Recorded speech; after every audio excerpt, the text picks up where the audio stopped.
Shimoliy Koreya Rossiyaga yana 5000 harbiyni jo'natdi.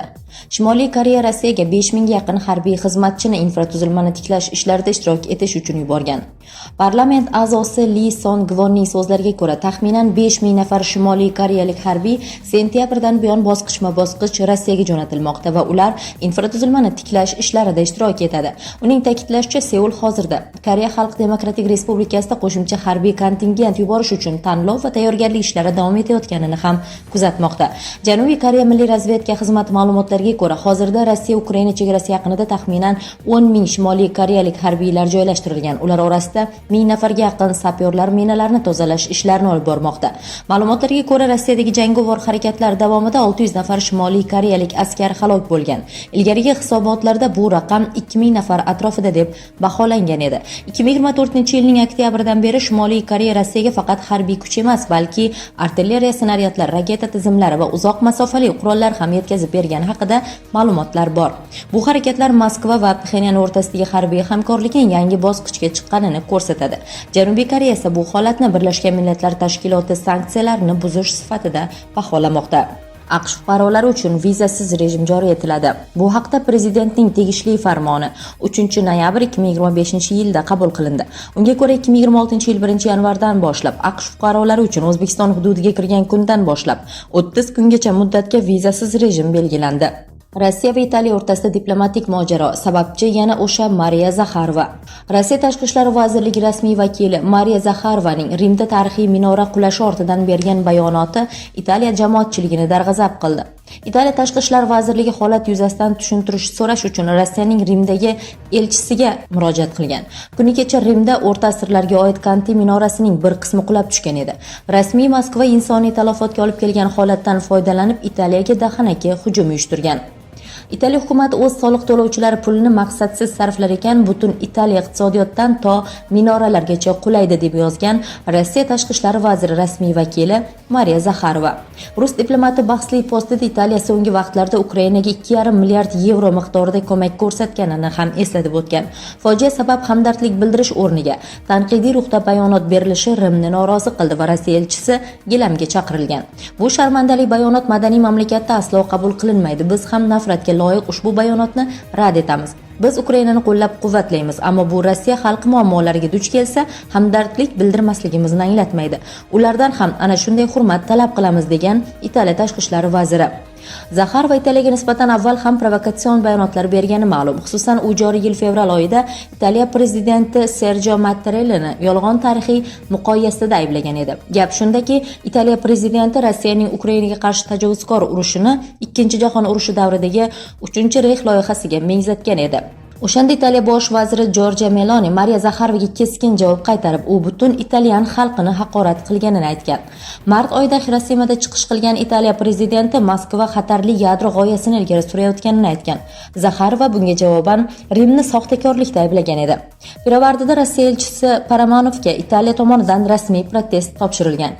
Iyul oyida esa Italiya prezidenti, tashqi ishlar va mudofaa vazirlari Kreml tomonidan ro'yxatga kiritilgan edi. Rossiya Ukrainaga bostirib kirgan 2022-yil fevral oyidan buyon rasmiy Moskvaning jarchisi sanalgan Zakharovaga nisbatan Yevropa ittifoqi tomonidan sanksiya joriy etilgan. AQShda yuk samolyoti halokatga uchradi. Kentukki shtatida logistika kompaniyasiga tegishli yuk samolyoti halokatga uchradi. Samolyot Muhammad Ali xalqaro aeroportidan Honoluluga parvoz qilgan edi. Halok bo'lganlar soni 7 nafarga, jumladan 3 nafar ekipaj a'zosiga yetgan, ammo bu raqam yana ortishi mumkin. Shuningdek, 11 kishi jarohat olgan. AQShning fuqarolik aviatsiyasi federal boshqarmasi ma'lumotiga ko'ra, reys 2976 raqamli samolyot havoga ko'tarilish paytida portlagan. Samolyotda halokat paytida taxminan 144 ming litr yoqilg'i bo'lgan. Portlashdan kelib chiqqan yong'in katta hududni qamrab olgan. Tan olaman, ko'p emas, 50 grammgina ichdim. Buxoro viloyat ichki ishlar boshqarmasi yo'l harakati xavfsizligi boshqarmasi axborot guruhi katta inspektori Umidjon Barakayevning ma'lum qilishicha, Buxoroda spirtli ichimlik iste'mol qilib rulga o'tirgan haydovchiga chora ko'rilgan. Ta'kidlanishicha, yo'l patrul xizmati xodimlari tomonidan profilaktik ishlar olib borilayotganida Cobalt avtomashinasi haydovchisining mashina boshqarishdagi harakati e'tiborni o'ziga jalb qilgan. Avtomashina to'xtatilgan va test yordamida haydovchining spirtli ichimlik iste'mol qilgani aniqlangan. Haydovchi: bir six shashlik oldim, to'g'ri gap, bo'ynimga olaman, ammo ko'p emas, 50 grammgina ichdim deb o'zini oqlashga uringan. Olib borilgan xizmat tekshiruvi davomida haydovchining O'zbekiston Respublikasining Ma'muriy javobgarlik to'g'risidagi kodeksi 131-moddasi talablarini buzgani yetmaganidek, uning hali haydovchilik guvohnomasiga ham ega emasligi aniqlangan. Unga nisbatan 135-modda bilan ham ma'muriy chora ko'rilgan. Avtomashina jarima maydonchasiga joylashtirilgan. Turkiya Samarqandda qabul qilingan tarixiy qarorni olqishladi.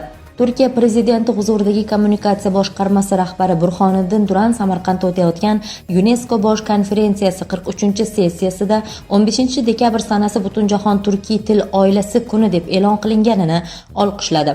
Til millatning xotirasi va madaniyatining muhofizidir. Biz bepoyon jo'g'rofiy hududlarga yoyilgan turkiy til oilasining birlashtiruvchi kuch salohiyatidan hamisha g'urur tuyamiz, deydi siyosiy fanlar doktori Burhoniddin Duran.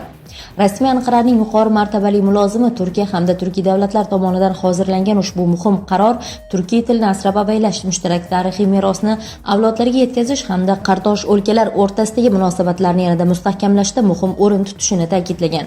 Turkiya Tashqi ishlar vazirligi bayonotida esa ushbu hodisa olqishlanar ekan, Butunjahon turkiy til oilasi kuni sanasi turkiy dunyoning ko'hna shaharlaridan biri Samarqandda e'lon qilingani ramziy ma'no kasb etishini urg'ulagan. Turkiyaning UNESCOdagi doimiy vakili Gulnur Aybet ham til nafaqat muloqot vositasi, balki millatning xotirasi, o'zligi va donishmandligini avloddan avlodga yetkazuvchi xazina ekanini ta'kidlagan. Diplomatning ta'kidlashicha, ulkan jo'g'rofiy hududdagi 200 milliondan ziyod kishi so'zlashayotgan turkiy til oilasi o'zida ko'p asrlik qadriyatlarni mujassam etgandir.